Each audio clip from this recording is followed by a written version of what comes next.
And thanks for sticking with us, everybody. We're joined by the good folks from RCIL, Resource Center for Independent Living, Tom Talbot. He's a retired volunteer from down there, and we're talking with Krystal Wheatley.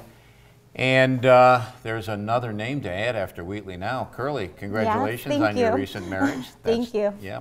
For those who don't know what RCIL is all about, there's a bunch of organizations that come under that envelope, yes? So RCIL is an independent living agency.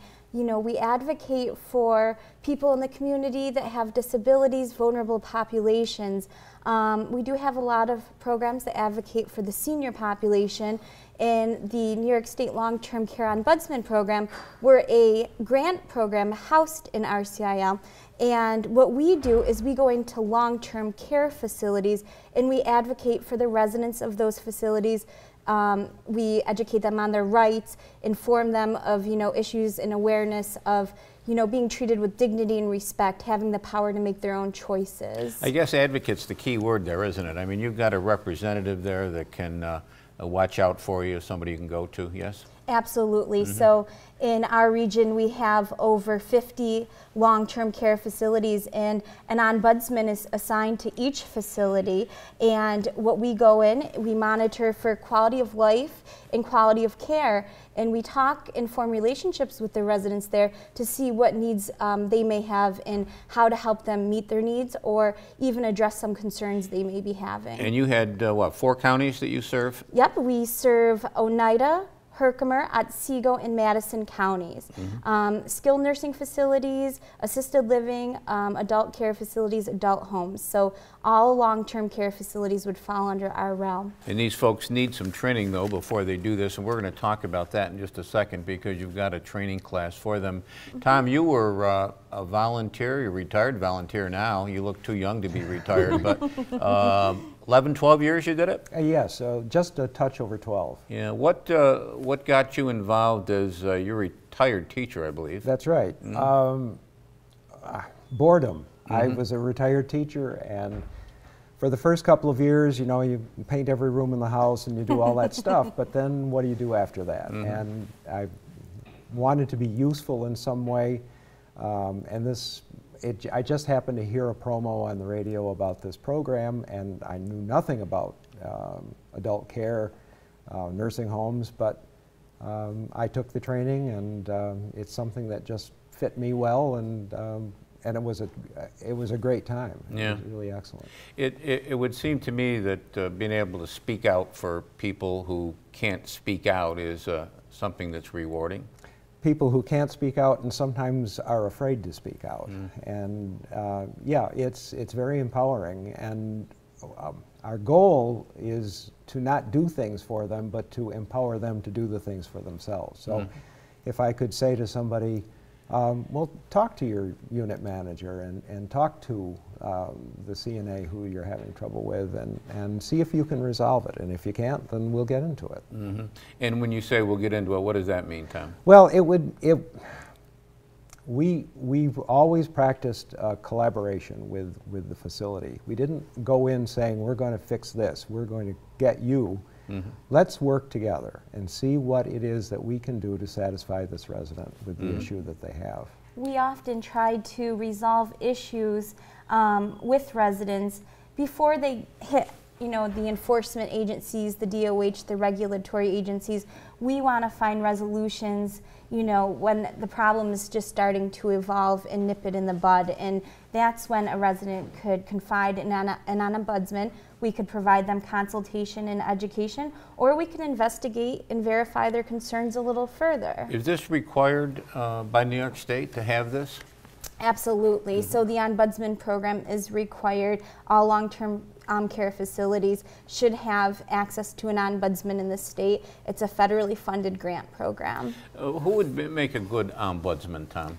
Well, from my experience, we have people from every walk of life, people who have been teachers, myself, people who have been in medical fields, people who are just completely architects, you name it, because it is different from any other type of work, really, and So we're trainable, apparently, and so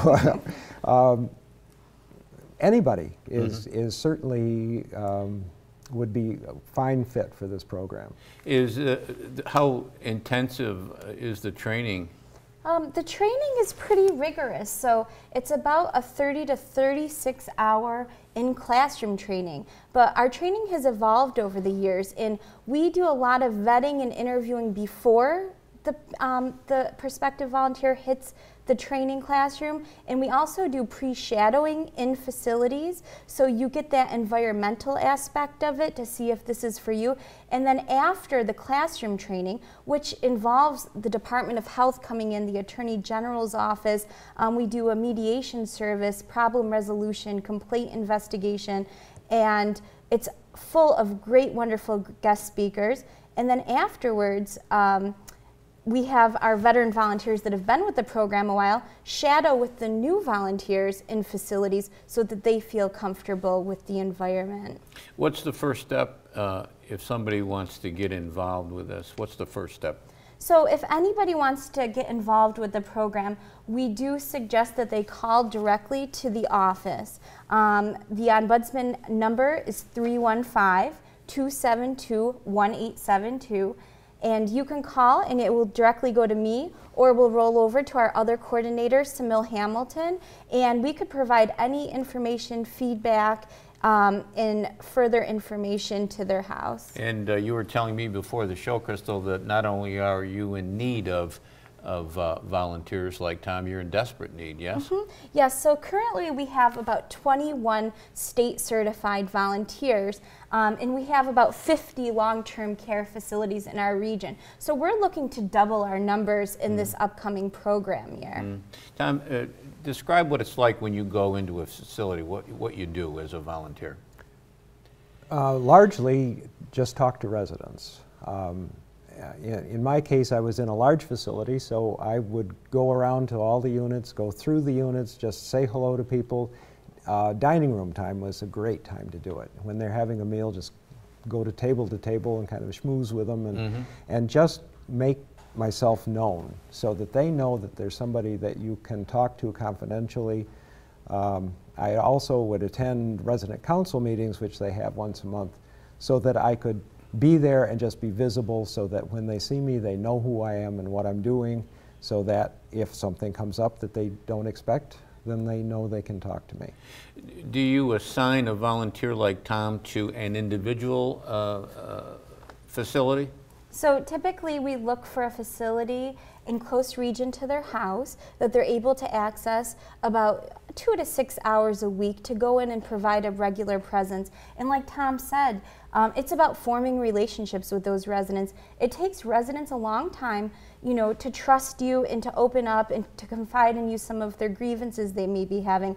And once you form those relationships, you get to know their history, you get to know them and the person they were before they got into a facility, and you really make friends for life. So it's really the best part of the program is forming those relationships with the residents. People don't like confrontations, or at least most people don't like confrontational kinds of things. Tom, is there a confrontational element to all this? We really try to avoid that, and it's going to happen at some point, maybe, but we try to work things out in such a way that all parties are on board with whatever solution is reached, so that you know, we don't want to be adversaries. We just don't want to do that, and it can happen, unfortunately, but we work with the facility. We have no real power.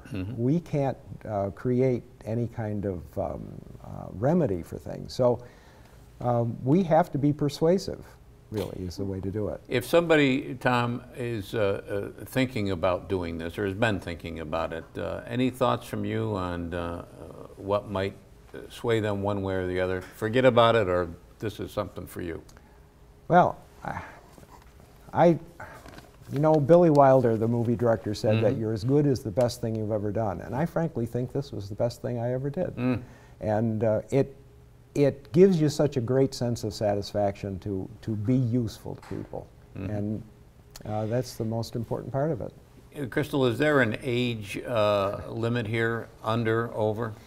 We typically look for adults over the age of 21. There's really no age limit. They just have to be dedicated to get through the initial certification training and dedicated to be going into their facilities and provide that weekly presence and submitting to us documentation afterwards of some of the things they may have looked into and a brief overview of what they're doing in the facilities. And as coordinators, we're always there to help support the volunteers we have in the field. We also cover facilities, so we're in the facilities too. So, you know, it's a great relationship between us and our group. We have a wonderful group of volunteers, and anytime, you know, Tom or the rest of the group ever needs feedback, support, or even coordinators going into their facility with them, we're there for that. Mm-hmm. So if you were in a facility, Tom, and you wanted to, there was an issue with somebody at the facility and you wanted to have the professional staff come in, then you just pick up the phone. Is that the way it works? Yes. If I felt that there was something that needed to be kicked upstairs, so to speak, then absolutely. Krystal has been very good about being available. Something tells me, too, that there's oftentimes, or it happens at least, that little things happen in facilities that maybe can be resolved very quickly. And I'm going to say that to people who are residents in a nursing home, there's no such thing as a minor issue. Everything is a major issue for them. So yeah, oftentimes, very often, it's very easy to fix whatever needs to be fixed. And tell everybody what they need to do if they're interested in this, if they want to talk to you, Krystal, what they need to do. If you're looking for a challenging volunteer experience that's very rewarding, you know, always call the office, talk to us. Myself or the other coordinator will give you further information. And once again, we could be reached at 315-272-1872. Okay, good. Well, thanks both of you for coming in. I love that Billy Wilder quote, by the way. That's a great quote. We're going to be back with the folks from, well, at least one folk from Utica Public Library, Chris Sagas. Short break, right back.